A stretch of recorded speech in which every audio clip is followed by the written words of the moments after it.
وہ جتنی بھی ڈوز آپ کو ڈاکٹر بتائیں گے آپ وہ کھائیں گے. 5-6 ہفتے کے بعد آپ کا تھائرائڈ ٹیسٹ پھر ہوگا اور پھر اس کے مطابق دوائی میں تھوڑی سی ایڈجسٹمنٹ کی جائے گی.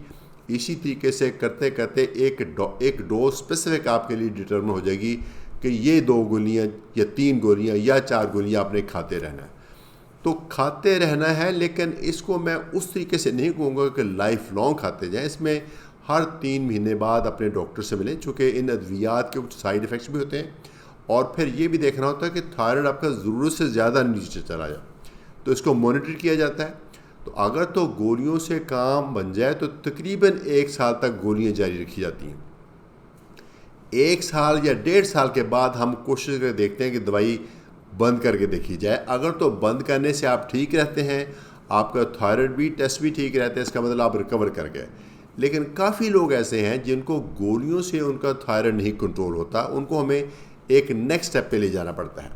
نیکسٹ اسٹیپ کیا ہے؟ نیکسٹ اسٹیپ ہوتا ہے جس کو بولتے ہیں ریڈیو ایکٹیو آیوڈین ابلیشن.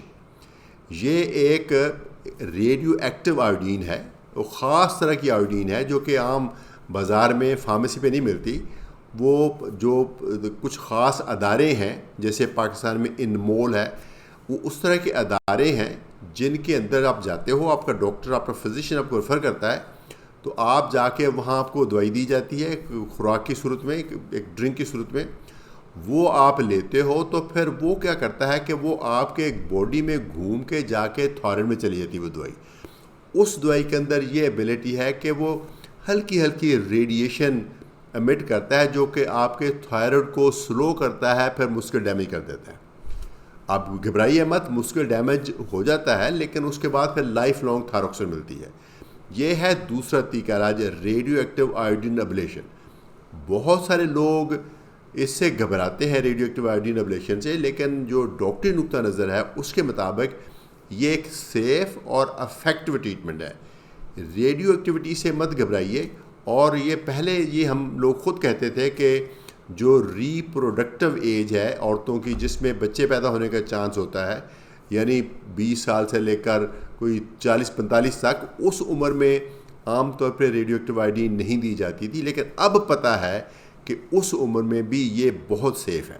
ہاں البتہ جب آپ کو یہ دوائی ملے گی اس وقت آپ کو ڈاکٹر بتائیں گے کانٹراسیپشن ضرور کرنی ہے اس کے آگے پیچھے، لیکن ادروائز ریڈیو ایکٹیو آیوڈین جو ابلیشن ہے یہ کسی بھی بندے کے لیے ایک سیف ٹریٹمنٹ ہے.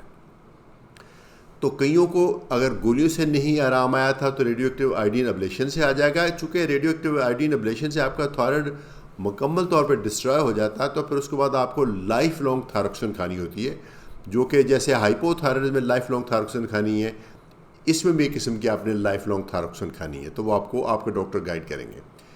تیسری پاسبلٹی ہے کہ اگر کسی کو ریڈیو ایکٹیو آیوڈین کے باوجود تھائرائڈ نہیں کنٹرول ہوتا، یہ کہ بہت ریئر سچویشن ہوتی ہے، یا پھر آپ کا تھائرائڈ گلینڈ اتنا بڑھ گیا ہے کہ وہ آپ کو دیکھنے کو بودر کر رہا ہے، اچھا نہیں لگ رہا کہ یہاں گلر بن گیا ہے، یا اس کے بڑھنے سے آپ کے کھانے پینے میں رکاوٹ آ رہی ہے، یا اس کے بڑھنے سے آپ کو سانس لینے میں رکاوٹ آ رہی ہے، یا پھر گولیاں اور ریڈیو ایکٹیو آیوڈین ٹریٹمنٹ فیل ہو گئی ہیں، تو ان سب سچویشن میں پھر آپ کو تھائرائڈ سرجری کرنی پڑتی ہے.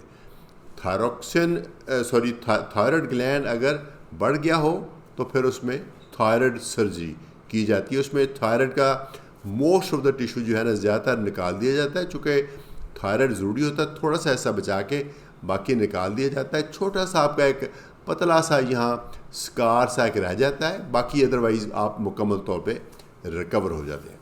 تو ان تینوں آپشن میں سے آپ کے لیے کون سی بیسٹ ہے وہ آپ اپنے ڈاکٹر سے مل کے فیصلہ کریں. ایسے کیسز بھی ہو سکتے ہیں جس کو ہائپر تھائرائڈزم ہوئی اور ساتھ میں گلر تھا، اس کا سیدھا آپریٹ کر دیا گیا. ایسے کیسز بھی ہیں جن کو گولیاں دی جاتی ہیں اور گولیوں سے مشکل ٹھیک ہو جاتا ہے، اگلے سٹیپ پہ نہیں جانا پڑتا ہے. ایسے کیسز بھی ہیں جن کو ہم ہائپر تھائرائڈزم ڈائگنوز کر کے کچھ دیر آبزرو کرتے ہیں. کئی دفعہ ایسا بھی ہوتا ہے کہ وہ عارضی سا ہائپر تھائرائڈزم ہوتا ہے، اس کی لانگ ٹرم ٹریٹمنٹ نہیں چاہیے ہوتی. یہ اتنے کمپلیکیٹڈ فیصلے یقیناً ایک پروفیشنلی کر سکتا ہے. تو آپ کو اگر تھائرائڈ کی رپورٹ زیادہ آئی ہے، ہائپر تھائرائڈزم لگتا ہے، تو آپ اس کی دوائی کھائیں. جس طرح سے میں نے ہائپو تھائرائڈزم میں کہا کہ تھائروکسن پریگننسی میں سیف ہے، یہاں سچویشن تھوڑی سی مختلف ہے۔ اگر کسی عورت کو ہائپر تھائرائڈزم ہے اور وہ گولیاں کھا رہی ہیں اور اس کو پریگننسی ہو جاتی ہے یا پریگننسی کے پلان ہے، تو پھر اپنے ڈاکٹر سے ملیں، وہ آپ کو بتائیں گے کہ ایسے میں کس طریقے سے آپ کی صحت بھی سیف رہے گی اور آپ کے بچے کی صحت بھی سیف رہے گی۔ تو مجھے امید ہے انشاءاللہ کہ اس ویڈیو کے ساتھ بھی آپ کو کچھ یوزفل انفارمیشن ملی ہوگی۔ اگر آپ کو یا آپ کے کسی فیملی ممبر کو یا کسی دوست کو ہائپر تھائرائڈزم ہے تو اس کو یہ ویڈیو فارورڈ کیجئے تاکہ اس کو بھی اس انفارمیشن سے فائدہ حاصل ہو سکے۔ ڈاکٹر اور مریض مل کے ایک ٹیم بنتی ہے اور ٹیم ورک ہے اس طرح کی بیماریوں کا علاج۔ تو امید ہے کہ آپ کے لیے یہ ویڈیو یوزفل ہوئے گی۔ اجازت چاہوں گا، عزیز الرحمان فرام میڈسٹین، اپنی بیماری کو سمجھیے۔